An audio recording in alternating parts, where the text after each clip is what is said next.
I'd like to call to order a regular scheduled meeting for the East Chicago Common Council, Monday, February 10th, 2020. Can everybody stand for the Pledge of Allegiance, please?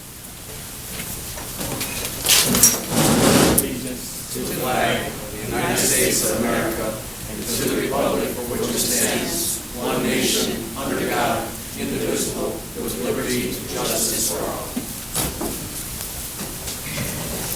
Roll call. First District Councilwoman Monica Gonzalez. Here. Second District Councilman Lenny Francisci.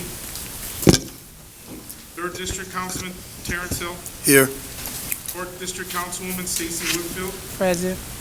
Sixth District Councilwoman Gilda Orange. Councilman at Large Dwayne Ransford. Present. Councilman at Large Emiliano Perez. Present. Councilman at Large Kenneth Monroe. Council President Robert Garcia. Present. Clerk Santo, can you reflect in the record that Councilman Kenny Monroe and Lenny Francisci did call me? They're not feeling well today.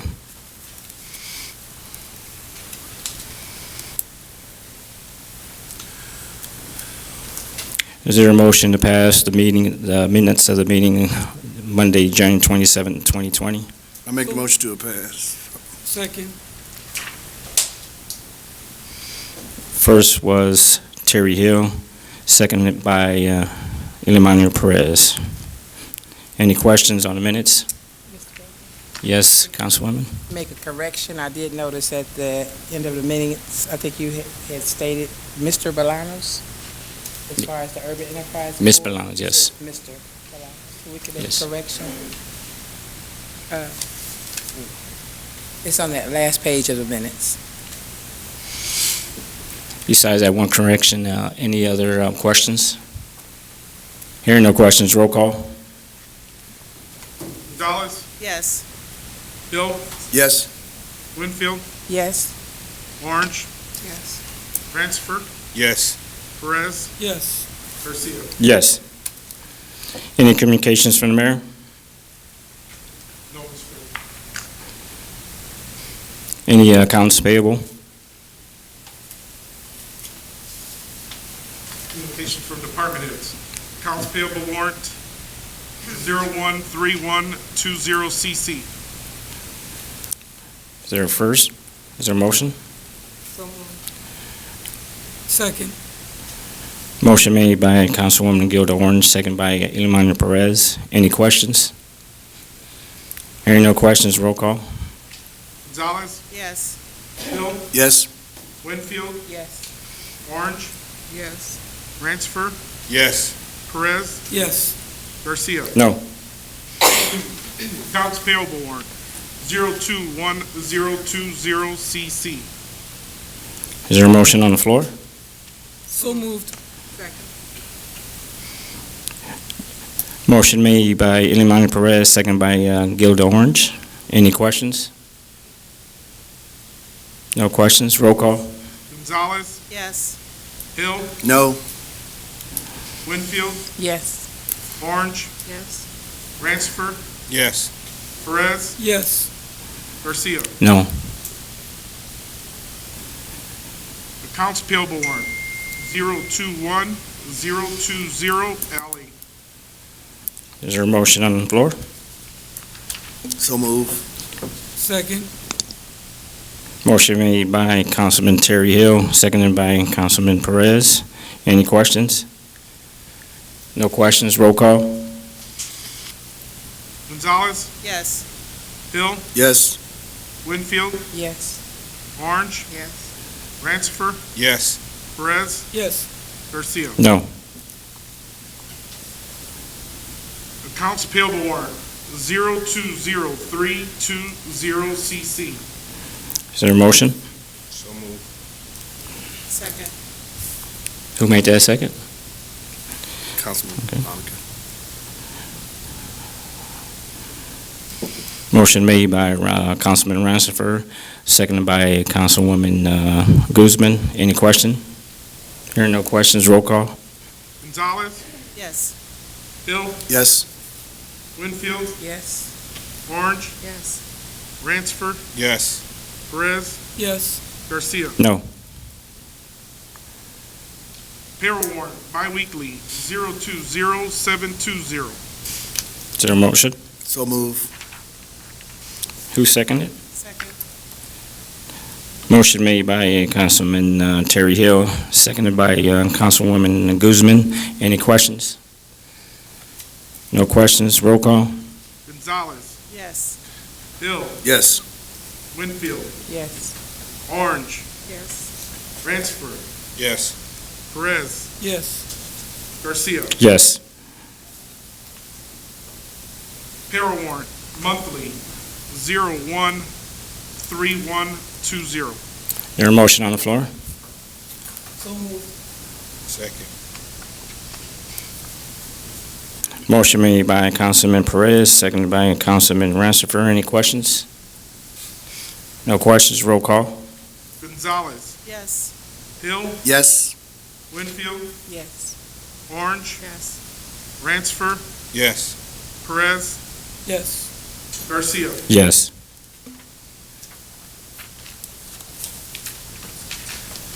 We have communications from Dr. Z and Awina Guzman.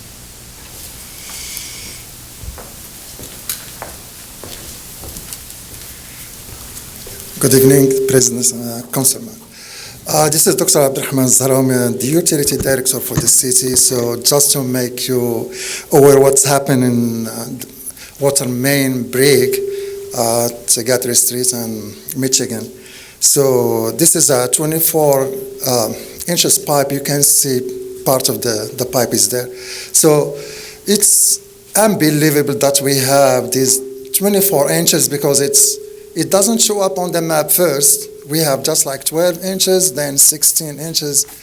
But in between there is 24. We don't know why. So that pipe, it shows the thickness. I want you to see the thickness from bottom to the top.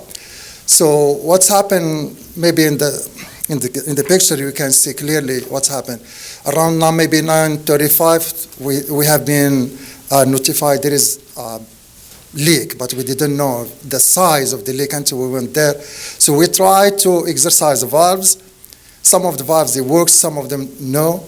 Then the first decision that hopefully that on Mondays we always keep the old plants running for like 4 million gallons. We reinforced the water supply by another 14 from the new filtration plants. Maybe you recall that in October when I was speaking, I said that we have new membranes. So this is the first time ever we can reach 14.5 when it's low temperature because we changed all the membranes. This is being said, so I received call from Councilman Garcia. He told me in schools and stuff. So then, because when the water is coming from one direction, especially 24 inches, very big, then the speed of the water is 1.2 meter per second, around like 4 feet per second. So when it's going one direction, there is no pressure, then it goes back, which make pressure drops. Then around maybe 2 p.m. I sent the lady there, she took samples from the 3 schools that has been affected. You have the record there. There is no bacteria. They were negative. Chlorine was good. So then we kept working, sending around 15 million gallons daily. So we lost, as you see from one of the pictures here, this is the consumption or what we supplied the city before. It was like around 8.4 million gallons. This is the average supply to the city. Then we went to 14 million gallons. So our policy at that time is to keep the water supply to the city so no one be affected while we are exercising the valves, because the valves are maybe 100 years. So we started the valve exercising valves maybe in November, but we didn't know that 16, especially we rely on big size, so we leave them at the end. So we start from maybe districts 1 or 2, we are coming, but during December, January, February, they don't work because we have to wait until the what we call the temperature warm up a little bit. But on the meantime, we did good job because we make a decision first to buy the insert valve. You see it there? That insert valves, hopefully we called in Chicago, they say in 4 to 5 hours you will receive it. This is custom made. It costs $35,000 for the 16. So we received that valve around maybe 6 p.m. Then the installation ended until 2 a.m. morning, Tuesday. So then we have to wait until the morning to get the concrete poured. Once the concrete is poured, we needed around 10 hours to dry so we can exercise the valve. We tried, the valve worked a little bit, but still water is coming. So then we sent the team and we exercised other valve down to Klein. Hopefully the leak stopped. So then on Wednesday around 6 p.m. everything has been reset. But the main thing is that positive things is that the filtration works at full size, so which is good. Second thing, we don't have any bacteria issues or any drop of the pressure. No one. Maybe the coloration, because you see the pipe is this size that has been removed from its place. So it's normal to get discoloration. So, but the main idea is that we did good job. We sent the water, no one claimed. Maybe some school did say there is coloration, but it's normal. I talked with mayors so we can buy bigger insert valve, but they are very expensive. We will try another program. It's called pipe condition assessment. So there is companies that are very specific in this domain. They come and they check your valves. If there is I'm worried from 12 inches and up because no one did any assessment for the pipe. So we will be working on this program to see which part of the pipe should be changed. We cannot change all of the pipes. This is cost millions, 100 or 200 millions to change all the big side. But we'll be tackling the transmission. We call transmission in it pipe that is going from filtrations because they are not connected. So we have two main transmission pipes. They are not connected until some points. So there is like 3 or 4 points that we connect to distribution. So we'll start with this program and we'll see how much it will be costing. This is the aging of the infrastructure. We cannot do anything for it. But we have to be resilient in case there is something happen like that. Any questions? Yes. Terry. Yes, that piece that you showed us, what was that? This is the pipe that has been removed from its place, that's opening. Did you all broke it, or the contractor broke it, or was it broken intentionally, or that's something you had to take out? It has been a break automatically. We cannot break something intentionally. This is by the aging. This is 100 years pipe. So you say that piece broke off due to aging? Yes, I will show you. You have pictures there. There is, in the picture, I will show it to you. If you go back here, Which one? you see this picture? This is the pipe that has been part of the chunk of the pipe that has been removed from this 24 inches. This one? Yeah, this is the pipe that has been removed. You see the pipe, then back here there is a crack on the pipe. It's going. I hope you see it. Yeah. So this is by the aging. Then why I brought this one here to see, this is the middle of the pipe. This is the pipe, maybe this is the half. It's very thick. On the top, you see, because there is pressure inside. Then there is, by the time, you get this like this. You see? Then you see the crack is coming from here. This is very clear. This is like dusty. And this is why I brought it, so you can see here is not the same like that. So in other words, we were overdue then. This is very valuable for scientists and engineers. I will post it in LinkedIn and make paper on it. So no one can save a pipe 100 years. Yeah. Okay. I'm not sure if 100 or 50. Well, I believe but, Councilwoman, How was the residents notified? I do know that it was on social media. I know the city has a Next, text. yes. You have some people that were not notified. How did you notify the residents after the first day? Because if you don't have social media where you could find out on social media, by text, how are you notifying the residents of a situation like this? No, we have Nexel. So we send it right away.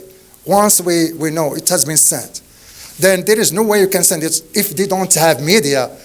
Then we have to do it by TV and stuff like that. Okay, you say Nexel. If a person's number is non-published, they do not receive your messages. So Because my number is non-published, and there have been incidents in the city where the residents have to be notified. then once you receive the Number is bill, not- so- If it's not published in the phone book, they don't receive those messages. maybe we'll send in the bills, we say, please register or send your text message to this number so you can get our real-time notifications. I would just like to give it some advice, even though Yes, Steve. did that for future. If you have a lot of seniors that don't have text message, don't have social media, if their numbers are non-published, you can't reach them. But if you could put out a letter like they did when they started tearing up Guthrie Street, after so long, a notice went out, just to explain what happened. to Yeah, the but this is emergency. I know. You know, that's me right I know now. it's an emergency, but Yeah. right now, people today still don't know what's going on down there. They don't. That's fine. So I'm Then just saying, we'll send it maybe in the bill. Abreast of Let her what's finish her Yeah, sentence that's fine. before you talk over, Doctor, going on. Just please. keeping the residents abreast of what's going on. Okay, that's fine. So then we'll send it in the next bill, what's happened with the pictures like that. Okay? Councilwoman Orange? I don't think she's talking about the next bill. She's talking about maybe somebody from the water department or somewhere taking a letter around to the area. You don't have to do the whole city, but in that area Flyer. where the water pressure may be lower, where, because you do have like 2 senior citizens building in that area, and where people may not know. And then the water, I mean, we didn't know, that could have been the same thing that happened. Well, we lost all that water that time, and we didn't have any water. And especially when somebody starts running the water and the water is brown. You say it's okay, but people don't look at it that way. The first thing people think is something got to be wrong with the water. So I think that, and Dr. Wynn asking you to go out and take the paperwork. But I'm sure you have some people that was part-time staff or somebody that could take it in the immediate area. You could say within a 5-mile radius of that that's- water main break. So then that means we have to update our database. So we said seniors, name, address. If they have phone, then we can talk to them by the phone. If you have something, this is the easy way, maybe by phone or maybe by mail, direct mail, knocking doors. Well, you have 2 senior citizens building, and you have 2 apartment complexes. If you had taken it, if somebody could take it to the main office or to the management, they can get it out. Okay. I think that's what she's saying as far as that's concerned. And I do agree with her 100% as far as that is concerned, because, like I said, you know what's going on in your mind because you're an engineer or whatever, and you understand, but a lot of times people don't. And the first thing they see, like I said, is brown water, and they don't want to see that because then they get nervous and they start thinking about the lead and everything else. So. Or maybe we can do open houses. This is for future, yes. Can I just add something to, I'm so sorry. Any other questions, Gilda? No, I think Wendy knows what I'm talking about, so you could explain to the doctor a little bit later. And so, you know, I I know. think, like I said, I understand, but everybody, like she is right, everybody doesn't have text, and there's a lot of them don't know how to use it, even if they get it. I mean, a lot of them didn't sign up for the 311. That's I fine. mean, so I understand, and I think you understand what she's saying, Yeah, and and- I'm saying too, so. That's fine. Yeah, it should be But the idea. That's I just have one more question, how much is that gonna cost to fix? I was just going to talk about that. There is, you have a bill with the what I distributed right now. This is just an estimation. So we have two bills. One is like just the water, and what has been done for the water main is like around 200,000. The road is like around 180,000. Plus, this is just a rough estimation. Once we are estimating right now the sewers, because some of the sewer is blocked and we are cleaning there, then one main hole has to be changed. So this is just a rough estimation. But the last estimation should be done, because the guys, they worked, this is just like from contractor point of view, plus what we lost around like 5 million gallon daily. Then over time, then pumping, because we pumped in the Guthrie streets so that there is no home that will be flooded. So it's a big break. Councilman Orange, any other questions? Thank you. Councilman Perez? Reverse 911, could you have used that? Did you use it? No, we did not use that. We will use that if it's in the boil order level, but it wasn't, so, no, it was not a boil order. So we did put it out on Nixle that same day. We did put it out there, and we put it on Facebook. I know our Nixle, or I don't know if you call them customers, but the people that have signed up, it's increased, and I'd like to take this opportunity to say, if the residents would please, this would be a good opportunity for you to sign up for Nixle. What you do is text text EC Events to 888-777. So, that's important. So if, we can get the message out, and we've been putting that on, pretty much try to put it in our newsletters, things like that, to kind of push for that, because that's important. You get these emergency alerts. It's not solicitation or anything like that. It's important city events and things such as these things, road closures, emergency water breaks, things like that. So if EC Events to 888-777. Pass that along, that would be greatly appreciated. And then I just, Robert, if I can just... Any other questions, Councilman Perez? Go ahead. Just to talk about just want to talk about the budget a little bit, about that.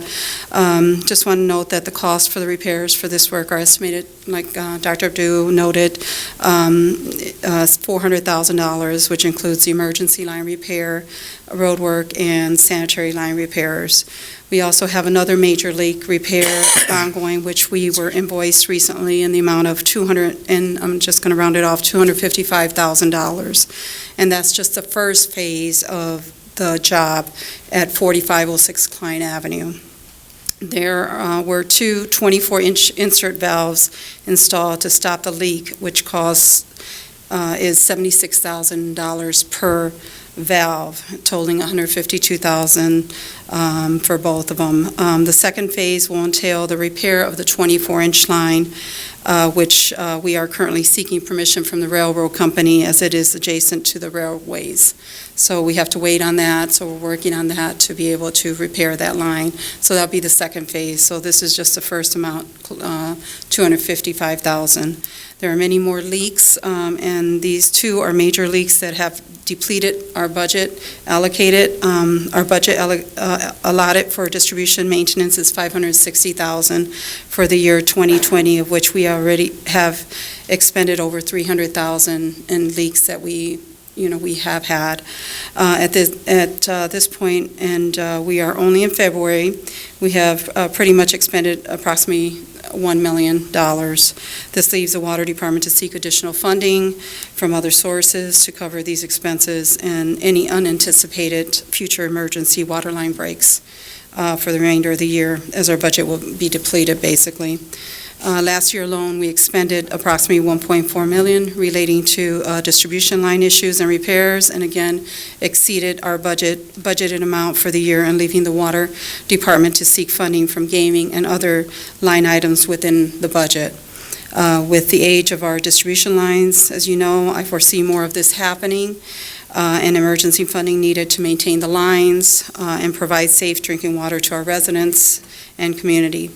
Know that as we have knowledge of leaks, we immediately address them and tackle them to prevent water loss and make sure that every customer has water.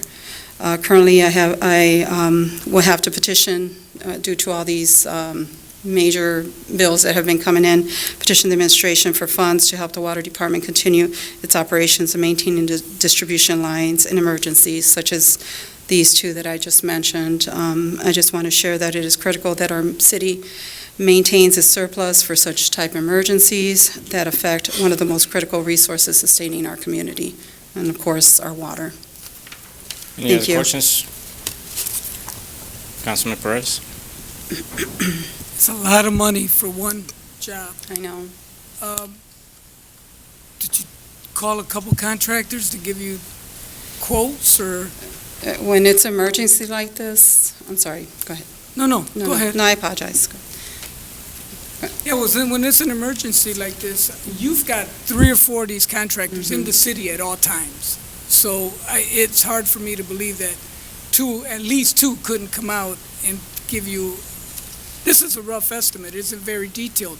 We don't see how much road is involved here, right? We don't have any linear feet, you don't have anything in terms of what exactly it entails to That's put just the an road estimate, back yes. together. Maybe it wasn't so cost-effective to contract everything out. Maybe we should have kept our workforce that could have done a lot of this when we privatized. That's it. Maybe I have a quick answer for her. This is a good question. For this main break, when there is break, this is for 2 things. First one, this is major break. Then you call contractors. I have major break. You have to come right now. Some of them they say no. Some of them they are ready. Second thing, Hassi, they were working in Guthrie Street. So immediately they intervened because the water was coming and they stopped with Department of Safety, Fire Department. They were there. So they stopped all the cars and they made the control of the roads. So they were there. So there is no other way. So when there is emergency and break like this, you don't call 2 or 3. Any contractor that can come right now, we take it. Because our intention is that the city will not be affected by any water not supply. This is number 2. For the contractor, we have 3 or 4 that we work with them. We have Hassi, we have Calumet City Plumbing, we have 2 other main here. But major work like this, we call Hassi. Hopefully they were there. What is make it very expensive is the easy valve. This easy valve, when you exercise your valve and they are not working, and this is like 24 inches pipe, so then you insert this valve while the pipe is live, you can stop it from one side. So this is it, make it very expensive. Otherwise, we'll be losing all the water. So for this main break, Hassi, hopefully they were there on the Guthrie Street. And it takes a couple days for those valves to be made. Easy valve is like 3 days to get easy valve. Hopefully they called maybe 2 or 3 manufacturers and they say, yes, we have it in Illinois. So it took for them like 6 hours to bring it on site. So, Any other questions? I got a couple. Doc, can you tell us how old that pipe is? we cannot know. That's how old it is? We can't. Because even in the map, it's not on the map. So it was 12, then 16. But for short span, we found it 24. I was astonished. So it was not on the map then? No, it's not on the There's map. quite a few pipes around the city that's not on no maps. Yeah, this is... Also, can you explain to the council how you get to a boil water advisory order? No, you get boiler advisory if you lose pressure. We didn't lose any pressure. Yeah, no, I'm just trying, can you explain to the council? Okay. When by law or by IDM requires any, we call it PWS, any point water service, to advise or to send boiler advisory if you lose pressure under 20 PSI. If you are under 20 PSI, you know why? Because you are working 45, then you drop to 20, that means anything that's, if there is leak, anything that is outside the pipe, it can be going inside the pipe. So this is why we exert. The boiling is to prevent any contamination. If there is bacteria, then at 100 degrees Celsius, it will be killed. But as you have there, we did chlorine, and this was 1.2. That is very high. So we were good. Yeah, I just want to make sure we understand the process, the whole council. Yeah. So when you go below a certain pressure, that's when Then you go into a you have boil to do water it, advisory, yes. correct? Because, yes. Also, how is that going to affect the Guthrie project? Because that's at a standstill. No, there is no effect. It's But not the team, they works for that 2 days there, yes. Was that connected to the old plant or to the new plant, that line? They are both coming. They are both coming. We are looped system. It goes around, so I got a daughter in high school, Yeah. and they call. she said, yeah, I called you, showed me pictures of yellow water, and that's totally unacceptable. I know I got a call saying it's okay. It's not okay. Just to go on what Councilwoman Winfield and Orange said, because it only affected that Guthrie corridor, correct? So, because as you say, the chunk of the pop has been taken away from its place. Then I'm talking about who affected. It just affected that area, correct? just that area, Yeah, yes. that's what I'm saying. It's such a small area. I think, we have a lot of residents that still got flip phones. And a flyer going out, they're going to knock on these doors would have been real good, especially with the older residents in that area there.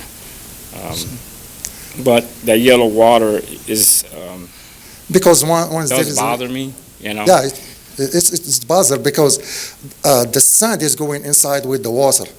So then you receive it. So the rule of thumb is just open the water faucet until all the water, all that coloration will be gone. My last question is, how much work has been done so far? So what has been done and what needs to be done For the whole CC right now? for that Guthrie?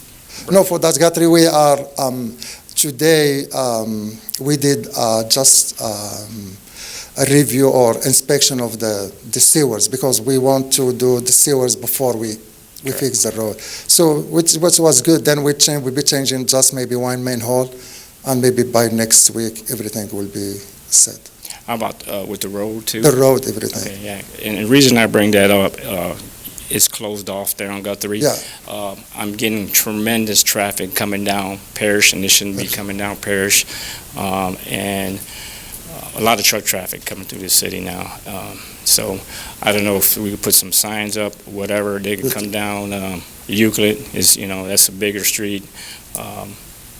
But there is diversion and detour, it has been installed. So our main goal is safety, because if you see from the pictures, when we stepped, all there is flexibility going down. So There's heavy truck traffic coming down our streets. We got old infrastructure, and Yes. The city has always been good. Anytime I called in a leak or somewhere, you guys have been on top of it and fix any leaks and stuff like that. But I know this heavy traffic does put wear on our streets, which put wear on our pipes that's in the ground. So that's what we I'm are concerned doing our best. So especially for to get estimation for the sewers, then will be done. Any other questions? Councilman Perez? This is not related to what you came here for. Phase 2. Where we at with phase 2? Doing anything, moving forward? What's going on? We received from IDEM, from USAPA, we should be moving, and Mayor is working on this. We cannot do anything until we found that 7 million. So. Let them know that the council offered to work along with him. Yeah, this should be good if. The response was, we didn't think that the rate increase was right, but we did believe in the project. The project itself needs to be. To be honest, we set our budget that there is increase right now from engineering services. Around 500,000 has been removed from the budget, so our hand is locked from. So any service. Who removed 500,000 from your budget? Because our budget for 2020, it was based on rate increase. Why would you do that? This is, no, any service has, you need quality service, then you have to pay. So I'm not a politician like you, but for me, for example, this water break, something has to be done between the city council and the mayor. We are in between, so this is to be honest. You have to make maybe committee, then talk with mayor, and for us we can do that's a totally different question that he's asking anyway. So that's fine. Councilwoman Winfield, did you have a question? Well, I was asking, my concern, which I don't even know if it goes with you, was the Guthrie project. Guthrie, Deal with the Guthrie project? Yeah. Block the streets is blocked off?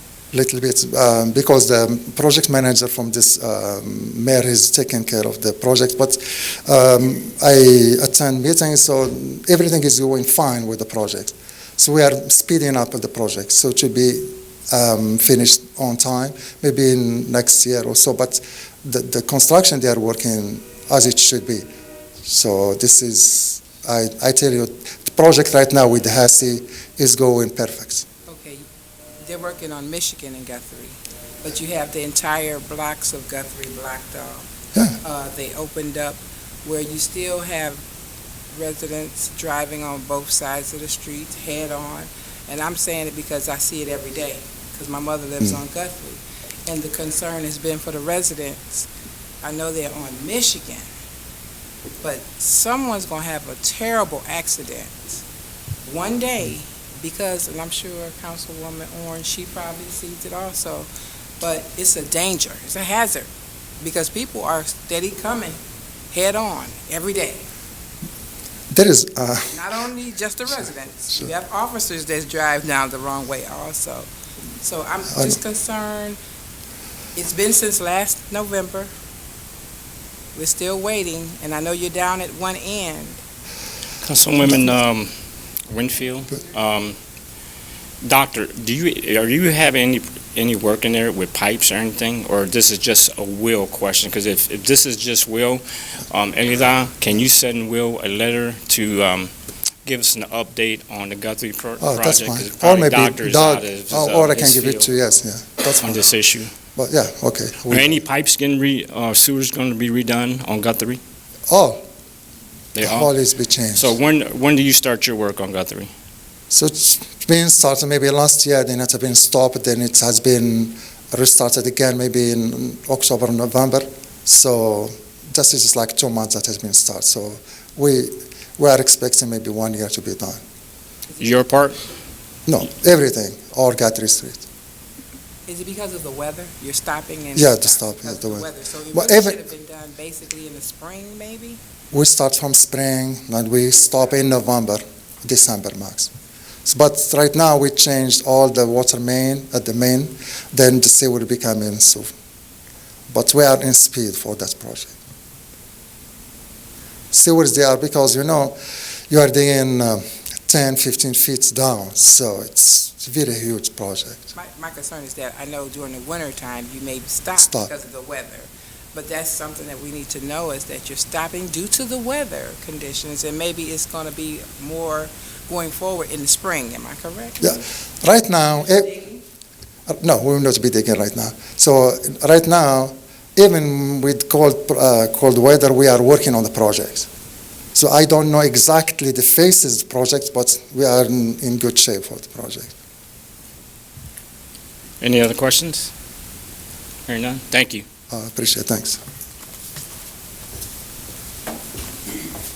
Clerk Santos, any committee reports? No, Mr. President. Any board reports? Any ordinance on first reading? No. Any ordinance on second reading? No. Yes, I'm sorry. Ordinance 20-0001, sponsor Mayor Anthony Copeland. Appropriation ordinance, unsafe building fund 0241, light elimination program. So moved. Can you repeat that, Councilman? So moved on second and third reading. Is there a motion for a second and third reading? Is there a second? Second.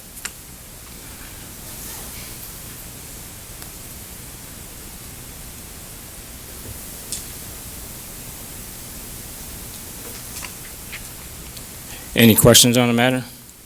Councilwoman Guzman? This is the same project that James came to tell us about, correct? Correct. Do you have any updates? I know there were still questions last. Val Gomez, City Controller, and I have my Deputy Controller with me, Kim Anderson. I think last meeting, I was reading your minutes, there were questions on the accounts. Did you have any specific questions? I think we just need a general explanation because it wasn't very clear. I think the main issue is the reimbursements. When the program first started, I think it was 1.8 million, then 1.4, and then they gave us another 800,000. They went to 2.4, 2.2. We set up an account because there's a federal grant administered by the state. The account we set up was for the reimbursements. The way it worked, when the reimbursements came, we would pay off the contractors. But what happened was the reimbursements slowed down to almost nothing. In fact, right now, I think we're waiting for 400,000, some 400-some thousand reimbursements. And the bigger problem is we have contractors that haven't been paid since past October. They have to meet payroll. That's a big concern. And then we have a deadline November 1st where we're supposed to be done with the entire grant. The money that we're asking for right now is money that's allocated to us. It's besides that 400-some thousand that's due to us, there's that 600,000. This is due to us, and once we complete, we're going to get reimbursed. The problem is we're so far behind, that reimbursement probably won't get to us till March. So we have these contractors, it's not their fault. I don't know why the state all of a sudden is slower on reimbursing. That's something I can't answer. I don't even know if James can answer that one. But that's where we're at. My main concern is the contractor. I get phone calls from them every day because they're so far behind. And we can't pay them because the money's not coming in. It's all tied together. That's why we see it if we can advance like we did before. And it's not, I see more as an advance, not a loan, because when we get the reimbursement that pays, we get paid back. Now, there are some costs that we're probably going to end up having to eat, and that's because the grant allows to pay up to $25,000. There were some demolitions which went over that, whether it was because of asbestos costs were higher, whether there were tanks in the ground, but we have to eat those costs. I think one mistake we made right now, those costs were taken out of the reimbursements that are coming in right now. They should have been taken out of a different account. And that's why we want to, from our office, we want to clean up the accounts. There's no issue with the state as far as having a different account where we draw from, because the account was only set up for the reimbursements. So let me speak in. So with that being said, his hands were tied. We spoke to him a lot the last quarter of last year. What do we do? How do we keep this going? James did not want to leave $600,000 on the table. He wants to try to get every dollar the city could possibly get from this grant. Fortunately, the state has extended the grant for another year. But the loan you have provided him, that cash has been spent. He's in a bank account. It's sequestered. That money went to a separate bank account. We can't help him in any way because a check will bounce. So he's like, how do I pay these contractors? I said, you have to get money from the state. You need to call down there, ask, how are other communities doing it? Our wheels are spinning. We're not moving, James, I have demos ready to go. My contractors won't work because they haven't been paid for something they did 4 months ago. So I said, I can't cut a check. Call the state, see what they say. So the state tells him, you only have to put the reimbursements into that account. You don't have to pay the expenses out. So you could pay unsafe building, general fund, gaming, whatever. When you get the reimbursement, go and reimburse whoever paid it. So I sat down with Alicia, and we said, what's the best way to do it, knowing that this grant is sunsetting anyways? We said, this bank account we know owes a $250,000 loan. We have to recover that money first. We had to ask for an extension on December 31st. We only have till June 30th. We know James has provided me copies of the portal of all his claims that he has in there waiting for us to receive that cash. We know there's $400-some thousand in there being reviewed. we said, let's send the appropriation to unsafe building. It's a reimbursable grant. Put it on a safe building. Right now, you've already given them authority to spend the same appropriation out of the blight with no money. He would be paying it in advance and then getting reimbursed. Thus, he's done with your 250 plus the seed money we started with, which was 100. So it's not, a stretch to say, okay, we're just going to take that 600 you have already given him, and we're asking it to be paid out of here where he's less restricted. He can keep his program going. There, if he's overdrawn, he can't be overdrawn one day. In this one, maybe it's a day. Maybe by the end of the month, he's got it washed through. It's a cash flow difference. It's a timing difference. It's not a loan. It's not a permanent transfer from any fund. It's part of it because his unsafe building is an account that's within the city's general fund pooled cash. It's holding the cash balances of all the other funds that are sitting in a nice position. So we keep track of them individually, their balance is going in. This wouldn't be the only fund. If he would, which with his 400 waiting to come, potentially he won't, because that fund that we're talking about giving this appropriations to is starting already with a $200,000 cash balance. He's in a positive $200,000 cash position. We're waiting for the $250,000, the first $250,000 that's going to come from the state, which we're starting to see come daily now because he's had them in the portal for 3 months. The first $250,000 is going to go to repay the loan. Once the loan's repaid, then we'll start repaying whatever he's going to start. If you grant him this appropriation, then the next phase of funding will start going back to his unsafe building. Timing, if we all get it tomorrow, then, he's never going to go into a deficit. But there's certain funds that do grants. That's why we can come to you without a public hearing tonight, because it's a reimbursable grant. We're allowed to come because the money's pledged from the state. We have a couple other funds, just so you're comfortable. Your police and fire pension fund is on a reimbursement basis. In probably the month of May, the two funds combined will owe $3 million. Then we will get reimbursed from the state. Our gasoline revolving, our telephone revolving, there's certain revolving. It's the nature of those funds. A reimbursable grant works just that way. So that's why we chose unsafe building. It's the fund that he would have paid the demolition costs out of had he not received the state grant, right? So he has a 4 flat that cost him $50,000 to demo. The state's only going to give him $25,000. Who would have picked that up anyways? Unsafe building. Let's get it, we're sunsetting it, let's get the loan paid back, let's get all his expenses into unsafe. Whatever he comes up short, unsafe building should absorb anyways, because that's the original place I should have paid for it. Now, if the timing for the state, I'm not saying, I prefer not to do a loan, but if the timing for the state drags out, he said he's going to try to get his claims in, he's going to try to do his demos, you give him the appropriation, he can start moving things. They close that portal, we still might have to have a loan December 31st to unsafe building, waiting for the state to come. Hopefully not, but it's not out of the realm of possibilities. Any questions? Councilman Perez? So there is a scenario where you may not get all the reimbursements back and that account not balance at the end of the year. That's a possibility. There are some costs, like Kim said, example, the building was $50,000, we're going to get $25,000. Right. So that would come out of the unsafe building. I got Yes, you. which we're well aware of. And there's also costs that he has paid that weren't allowable, say their administration costs or legal, that at the onset of the program, they weren't recoverable. Then, at some point, they said, oh, they're recoverable.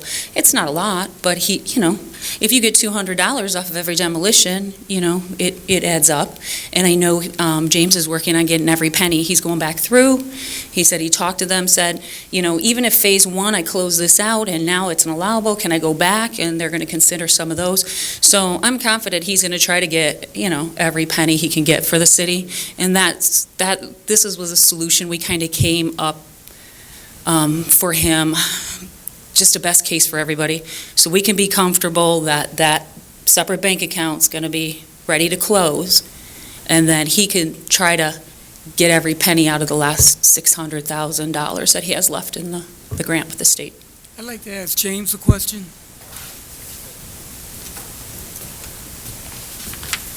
James Patalati. What is the percentage of the return? When you send claims out, you send 100 claims out for reimbursement, what is the success rate that you're getting back? What's the percentage rate that are being kicked back? Okay, I got that. So far, 265 claims have been submitted for the total amount of being $1,762,898.58. Out of those 265, 219 claims have been approved. Funds have been transferred to the city, totaling $1,347,900.08. Right now, we have 36 claims in review status, totaling $414,998.50. So we have $1,347,000 that we would have spent with our city money. We got it with grant money, and we were able to demolish that. Out of that, 131 properties have been demolished. 10 properties are still pending. So and I'm able to close out these properties if they don't. For the ones that go past the 25,000, there's some that go 18,000. So guess what? I closed that out. I got 7,000 I could put back in the pot, and if I keep doing that, I have another demolition with three demolitions that were $7,000 short. Now I got another property. I'm going to use this as much as I can. So if you give me this opportunity, this is a benefit to everyone in the city and for each of your districts. It definitely is. I'm still not clear, though. You say 265 were submitted, 219 returned, and 36 are under review. Yes. That's it? That's the total? Yes. So you're waiting really for answer on the 36 and the difference between the 219 and the... That's the total, but we still got claims that we could submit. We have claims that we're going to submit for demolition, so we are constantly working and saying, okay, where can we head? What can I get? In one demolition, I may have demo costs, I may have asbestos, I'm going to have legal, there's so many things. Tanks and everything. Yeah, removal of a tank. Every single one of those items, I'm going through it. I'm saying, hey, did we claim this? I'm going to go through each property. I'm going to make sure that I max out. If they give me $25,000 per property, that's what I'm going to look for. I think even the ones that are holding, once you contact them back and explain what the problem is, then you can get past it. But like I said, my main concern is the contractors. They've been waiting 4 months. They have their equipment on site. They have payrolls to make, and that's my main concern. We're moving along pretty quick. We have that deadline, and we can't afford to stop them. We want them to keep going. We have a lot of buildings that are unsafe, I think, in every district, and I think James has a list for everybody here that's showing the next ones in the next phase. So that's our concern. They're calling. Some of them are saying, I'm right at the tipping point if I don't get some money coming in. Any other questions? Councilman Hill? Yes, James, you do have a list for us, correct? Yes. And another question is, we're out of demolition season, correct? We're out of? You're not going to... Never out of demolition. Oh, yeah? Oh, yeah. Around? Yeah, there's no problem. Most of these buildings, everything's shut off already. They've been prepared. There's no NIPSCO, there's no water. Oh, okay. It's just getting them to go there and knock them down. They could work in the cold. In fact, we're kind of pretty efficient. We're moving kind of quick, and I think that might be part of the problem when we submit. My last question is, this money will be used to pay some of the contractors that have already worked, get to work? Yes. Yes. That's what we're asking, if you could do it in second and third reading.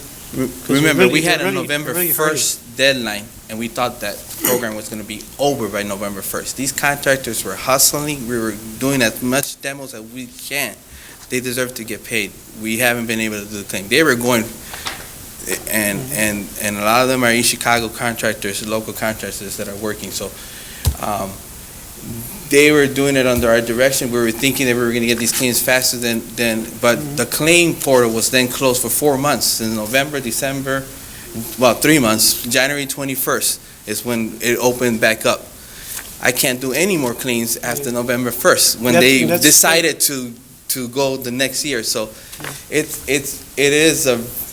difficult, but at the same time, it's not impossible, and it's a good program. It has helped us immensely. So the list that I'm going to give you here, you're going to see this is more under the unsafe building fund, because what I have here, it's allotted for, and what I could do on the city properties, those properties would be the ones that when I close out for surplus, I could add. I'm looking at, truthfully, between the contractors, the remaining demos that we still have, I'm looking maybe to add another between 10 to 15 properties is what I'm looking, city properties that are owned by city, in addition to what we've done. Councilwoman Winfield? You have Damian Ventura here, and I know he worked especially with the demolition. If he want to add anything to what you all are saying? While he does that, can I pass this? Hi, Damian Ventura, East Chicago Building Department. Actually, Val and Kim did a fantastic job in explaining the process. I can tell you that the state is very slow. When we would send a batch of claims, it took them about 3 months to review and get back to us on that. So just think about that, 3 months. You know, for let's say 10 properties we given, we wouldn't receive nothing back for about 3 months. So other than that, they did a great job in covering everything. Any other questions? Councilwoman Orange? I just have a comment. I have to say that our financial advisor explained all this the last meeting. I'm just saying, he did explain exactly what Kim was saying, so kudos to you. As you did explain the same situation. And maybe because Kim is the money person. I asked forgiveness on that. I'm not an accountant, so I'm glad Kim was here to explain it that way. Any other questions? Councilman Hill? According to this list, I don't see this home that I've been talking to you about for the last almost 2 years as a precinct committeeman. The one at 4756 Melville, next door to Friendship Baptist Church. 4756 Melville? Yes, and that's a very unsafe building. Is that already in there?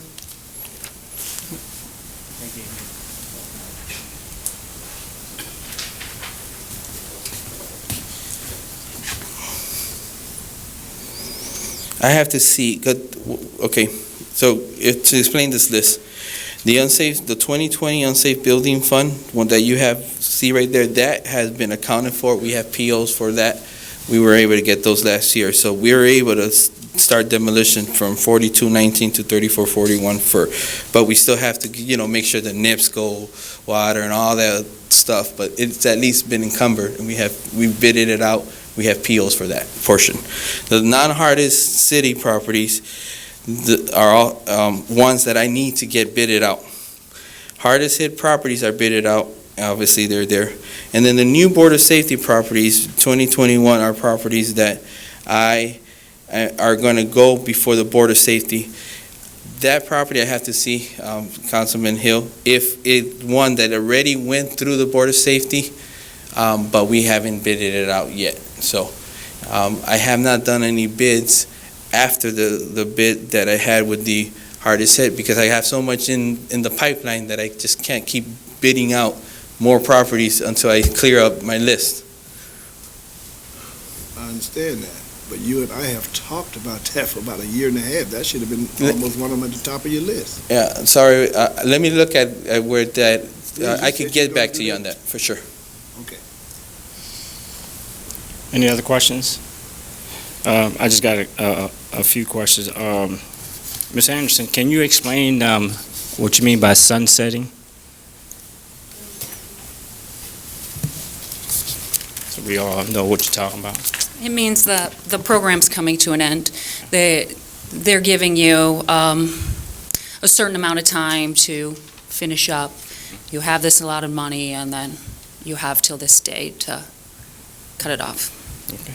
Yeah, I think some of the confusion last time, I know it was saying it was not going to get paid back, and I think that's what added to the confusion, and then it being another account. So I'm glad you guys were here. Any other questions? Hearing no questions, roll call. Gonzalez, Yes. Hill, Yes. Winfield, Yes. Orange, Yes. Ransford, Yes. Perez, Yes. Garcia. Yes. Any ordinance on third reading, Clerk Samuels? No, Mr. President. Any resolutions? No, Mr. President. Any old business? Any old business? I just want to bring one thing up. Last time I talked about this new action that Mayor took reference. Councilman's got to call the chief of staff. I talked to her. I asked her to come to the meeting today, but I don't see her today. But I asked her to come to explain what is, what's supposed to be communicated to us. Like I said, I feel that when we call the department heads, they take care of everything we need. I don't know why we got to call the chief of staff. Elida, can you send her a letter and invite her to our next meeting, please?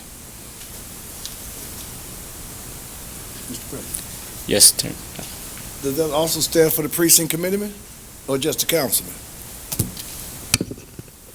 Because, precinct committeeman calls more than some of the councilmen. Councilman. That affect them too. Well, Councilman Hill, that's why I wanted clarification, because you got a lot of residents that do call in. Right. So I'd like to know what the new process is going to be. Councilman Winfield? Yes, because I have a concern. It wasn't a resident that lived in my precinct or my district, but they went to the mayor's office to complain about lighting. This was a senior citizen that's 80-some years old, and she was told to contact her precinct committee person about lighting, and she went to the mayor's office and spoke with the secretary. And I have a concern with that. So they go, I guess that's a question that we have to ask, because I don't understand, if they go to the mayor's office, why would the secretary tell her to contact the precinct committee person When they're there. when the situation is here in the city hall? Yes, Councilman That could be a question. I mean, Councilman Winfield, you're right. They should have took that information and just passed it on to the chief of staff, or even just passed it on to the department head. One more thing. Councilman Hill?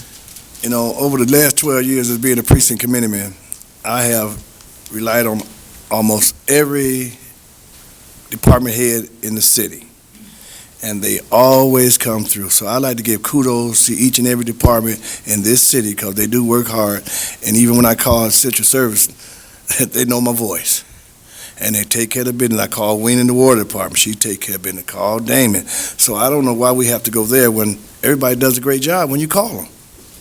And that's what I have to say about the department heads. You guys do a good job for me. Councilwoman Orange? I have a comment on that, but Mr. Buscemi, I would like to find out, about this parking situation. We've been going back and forth with this for years now. But what is the concern for me is that some areas have residential parking, and they're able to put up residential parking, and some are not. And then when we talk to the police department, not Chief Rosario, but the before, they said that was illegal for you to do. You couldn't put up a residential parking and say they couldn't park in that area. But it's all over the city. It's not fair for one district to be able to put them up and another district not. So I want to get that clarification on that as far as the residential parking. If you can have it, then we can have it all through the city. We can't have it in one area and not have it. They just put it up over here by the school because they said the kids were parking in the residential area. But we've got certain blocks that have so many cars that people that live there can't even park. And so if we can put up residential parking and would deter people from parking in that area, that's what I'd like to do. But like I said, I know that certain districts do have the signs up. I rode all day the other day and looked at all the signs. Some of them say that it's a tollway zone, that if that parking is there, they get tolled. Some just say residential parking. And I'm not quite sure how Whiting can do residential parking all through their city, and that be allowed through a state, and we not be able to do the same thing in Chicago. Council, hold on. Any other questions? Councilwoman, thank you. Councilman Hill? When I inquired about that, they told me your home has to be around maybe an establishment or a park or something that's going to have a lot of activity. That's what they told me. But then again, I do see them in certain areas that there's no school, there's no park. I don't know. So we need clarification on how they really want to operate there, because that's what they told me. It has to be around a place that has a lot of activity going on, like a park. Not a club, but a park. Councilwoman, are you referring to situations where there's a posted sign that indicates what? Residential parking only. Those areas would always be designated by official action taken by the city council, and then it would become part of the municipal code. So I'm assuming, but don't know, that these areas where there are posted residential parking signs, that the council at some point has already authorized the placement at that location. It's similar to you authorizing the placement of a four-way stop or some other type of official traffic control.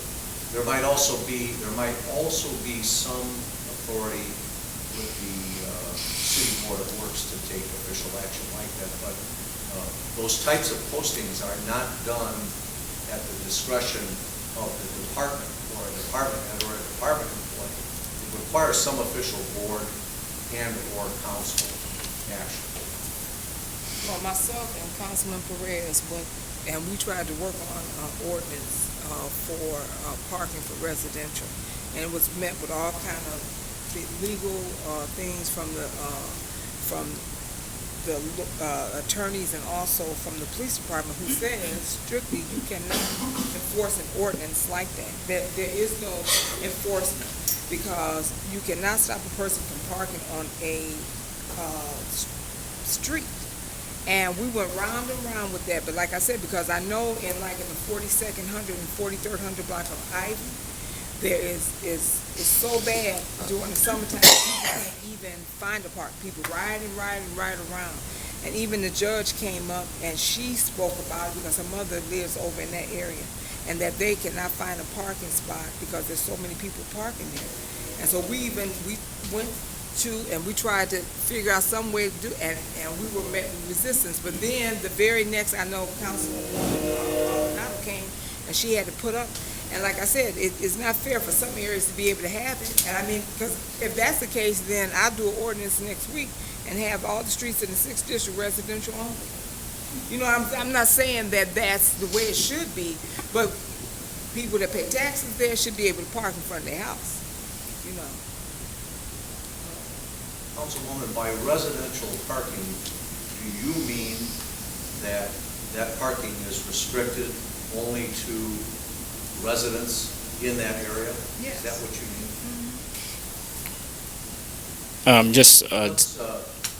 I'd like to talk with you further about this, and I'll certainly assist the council in devising the proper solution.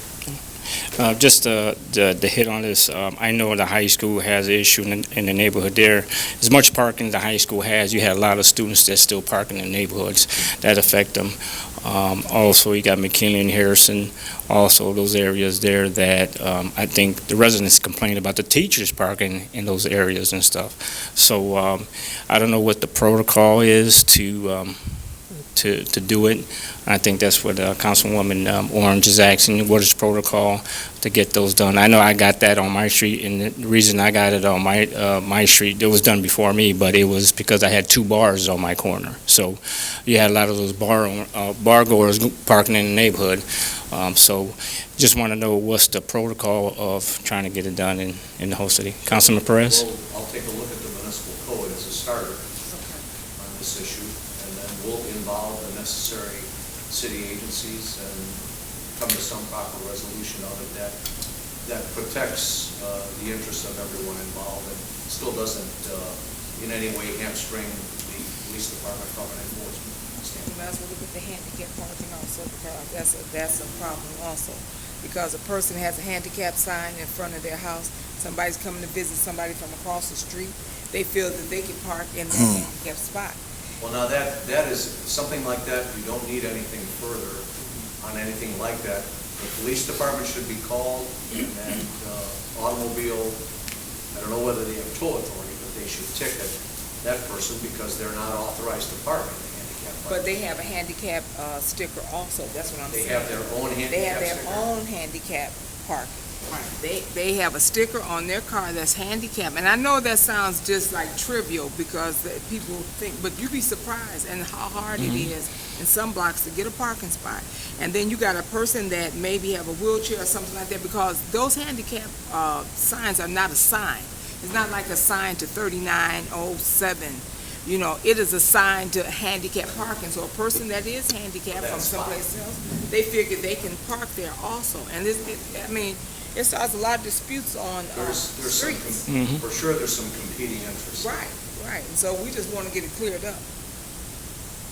Councilman Perez? Yeah, we did serve on that committee together, and I think we were getting opposition back at that time from Police Chief Becker was the one that kept kind of giving us obstacles. I felt Was the opposition concerning their ability to properly enforce it? I think that was the bottom line, that, you know, the enforcement mechanism would have been too complex with the manpower that they had.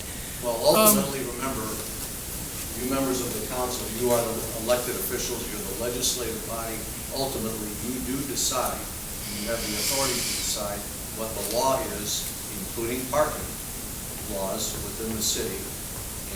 But at the same time, the police department needs to be consulted and needs to be at the table in these discussions to make sure that there's no enactment of some ordinance that becomes unwieldy and can't be enforced.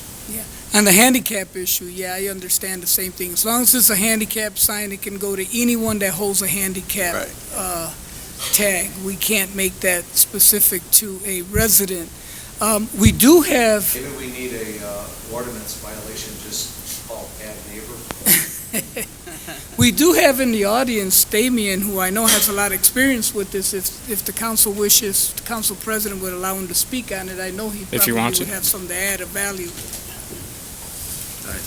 Damien Ventura. At one time, I was over the sign department, so I can shed a little light about the residential parking and also the handicaps.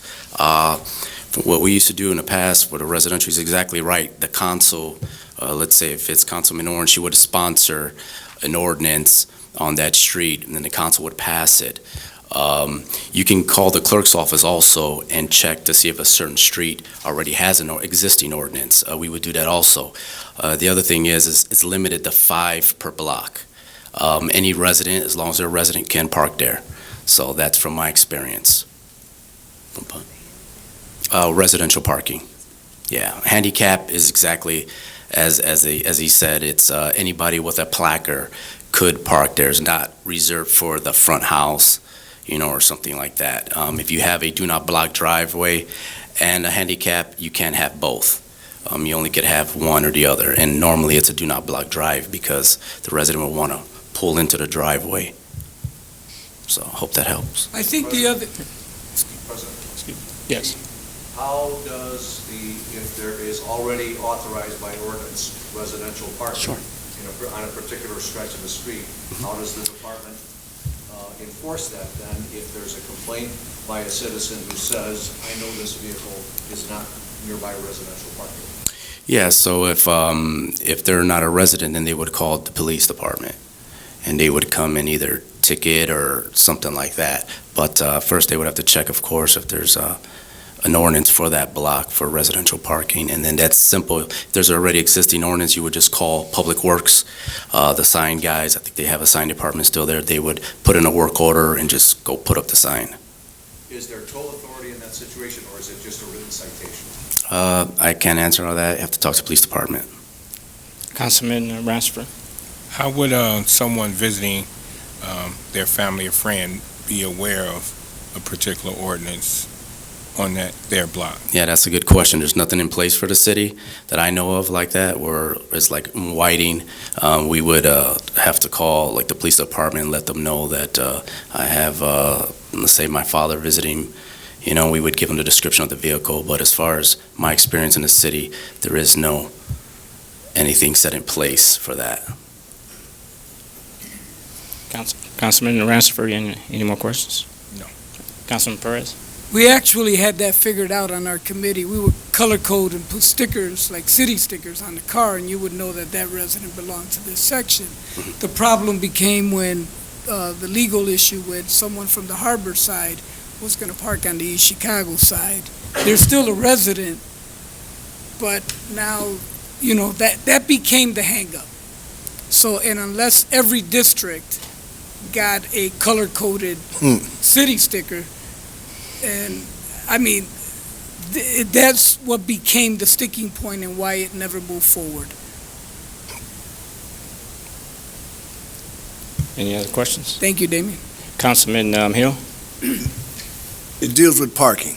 I talked with Vivian and I talked with Attorney Buscemi, and we found out that code for the individuals that put barricades and chairs and garbage cans in front of their house, even when it's not snowing, just to protect the park. That's illegal, and I gave you the specific. Yes. Ordinance. Vivian, you didn't bring a copy of it, did you? Because I forgot to pick it up, because they got it ready for me, but I forgot to pick it up. Okay, I'll pick it up tomorrow. Any other questions, Councilman? Thank you. And thank you, Vivian. Councilman Guzman? To address that, the police department just issued Yeah, I saw something that on Facebook. on Facebook, and Yeah. it says specifically, so I know they're working to rectify that situation with the chairs and all that. Yeah. I mean, they do it when it's 90 degrees. Councilman Orange? That's all wonderful, but when somebody get out there and shovel out 6-7 feet of snow, and somebody park there, it is just hard. I know that they shouldn't put the chairs and stuff there, but that's a hard pill to swallow, especially for residents that live there. You got people that come that then as soon as you clean it out, they park, and that's the reason why. I mean, I know they're not supposed to, and I know like in the city of Chicago, they'll come and they'll just sweep them all up and everything like that. But my advice to you, young councilman, don't make that your fight. No. About them folks. No, Gilda, excuse me, Mr. President. I'm not talking about when it's snowing. I'm talking about when there's no snow. Oh, okay. That's what when it's snow, I understand that. I'm talking about they do it when there's no snow. One guy told me because people throw trash out there in front of his house. I said, well, you got cameras, you see what it is, talk to them. If not, just pick it up. So, not the snow, we talking about no snow. Any other?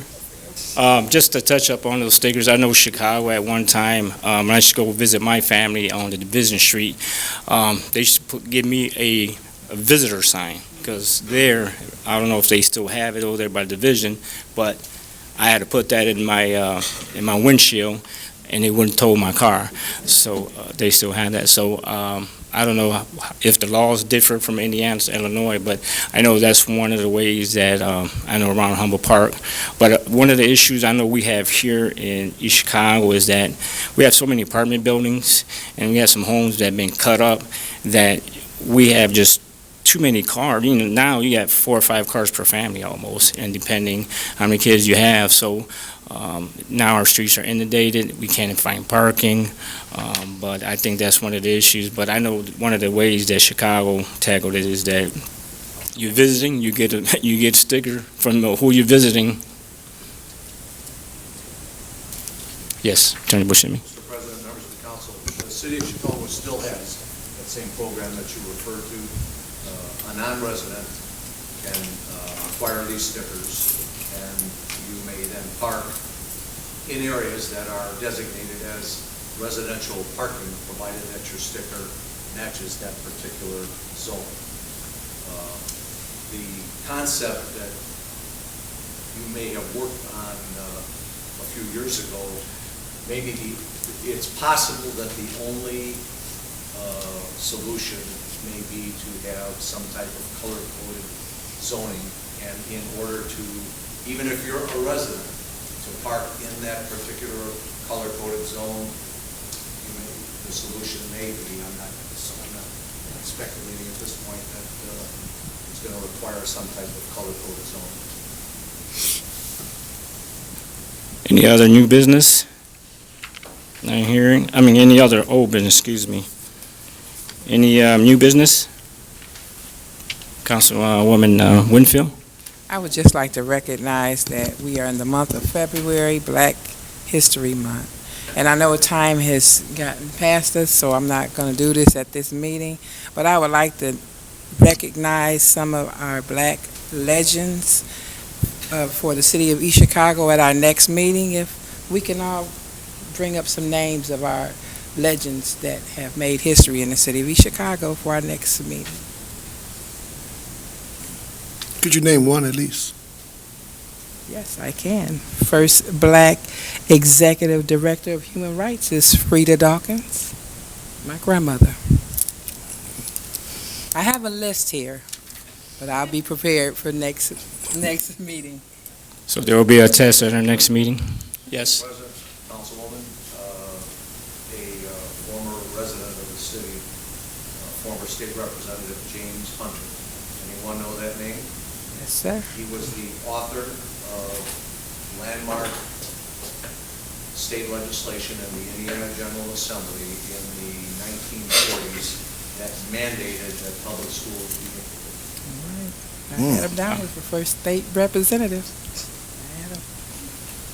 Any other new business?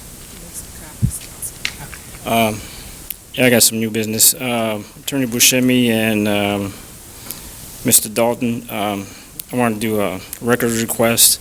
If I could have a list of overtime monthly reports from 2017 to present. Also, from 2018 to present, the training reports, sick report, inspection bureau report for 2018 and 2019 for the fire department. And also, could I have the 2018 and 2019 annual fire department report? Under new business, one thing I wanted to touch is that I read an article this past Sunday, and I think it was irresponsible for the Hammond Times to make the headlines "Firefighters spray cash, campaign cash at EC Council to fight mayor." I think that's irresponsible for them to do, to question our integrity. All my fellow councilmen do the right thing, and for them to write a headline like that was salacious and tabloid. Any other new business?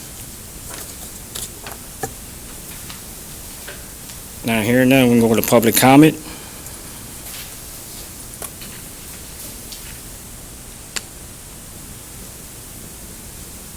Our first one is Elizabeth Placido.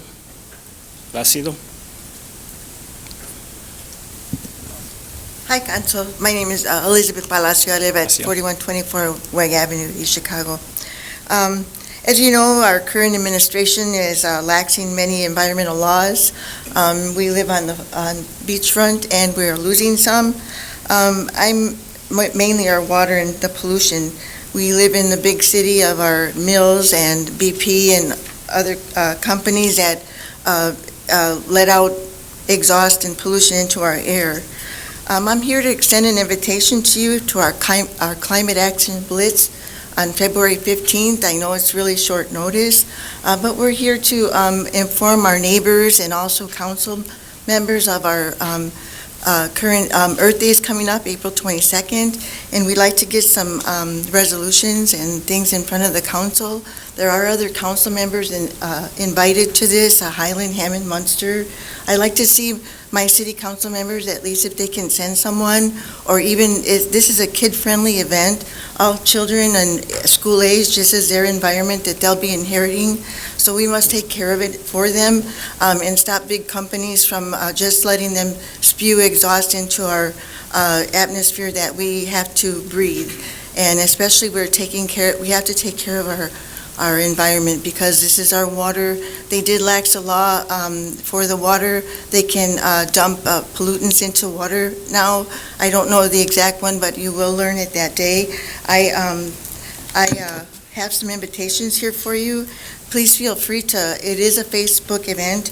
Please feel free to tell your neighbors, your children at school in the city. We'd like to see as many people as we can there. We are going to be at the Highland Lincoln Center on February 15th, so I'm inviting you all here. Like I said, if you go and online and register, you will have your own folder and that. You'll be working with people in your city, around your city, your neighbors and kids especially. They have bright minds and they have some solution to these things. Got a minute left. This is all. Thank you so much. Thank you. Thank you. I'd like to pass these if I could. Can you give them to the clerk, please? Sure. Joe Dragovich.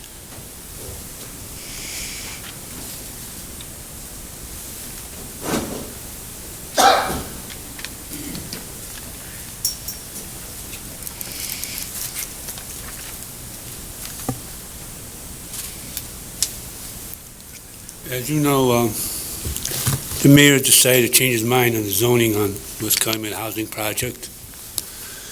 We'd like to ask the council to continue to support the residential cleanup, not go with the light industrial. We believe the mayor could do what he wants with the property once we have it cleaned up as much as we can. We believe that if you go away from the residential, you're not going to get the best cleanup you can. Because they have, there's several lawyers come to the meetings and are working on trying to get the 4D the best. You change your mind, that goes away. They have a public comment period, which several people have commented on, which would also help in getting 4D. That also goes away if you change your mind.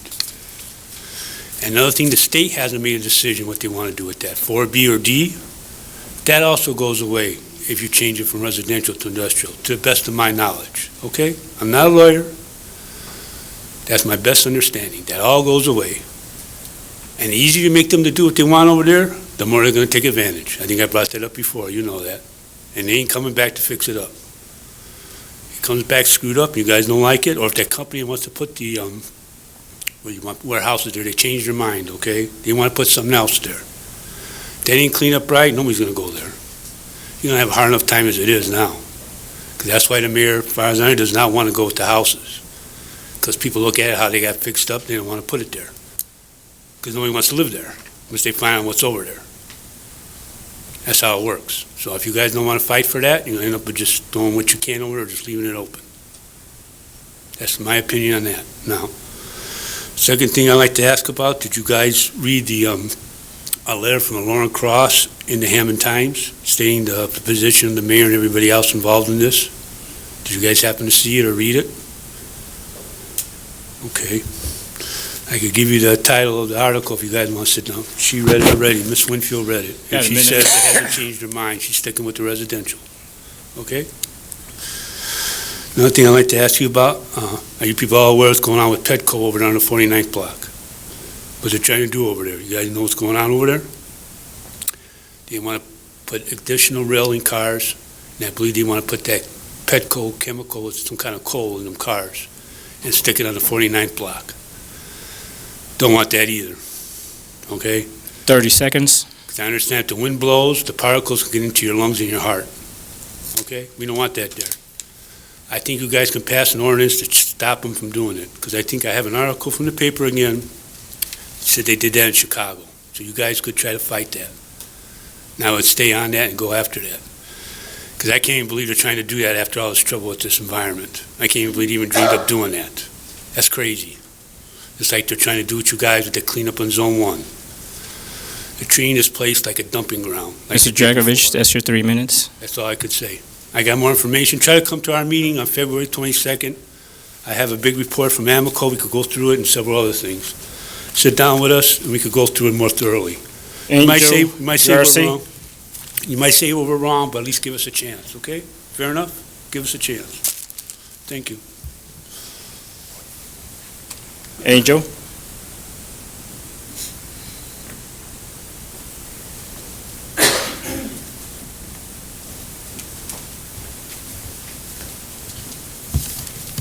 Hello, Angel Galarski, Secretary of East Chicago Firefighters, Local 365. President Mata is not able to be here. He's on personal business here, so you got me. Want to speak again on that article that was in the newspaper that was published Sunday, front page of the Sunday paper, spraying cash on firefight. So there's a lot of misinformation in this article.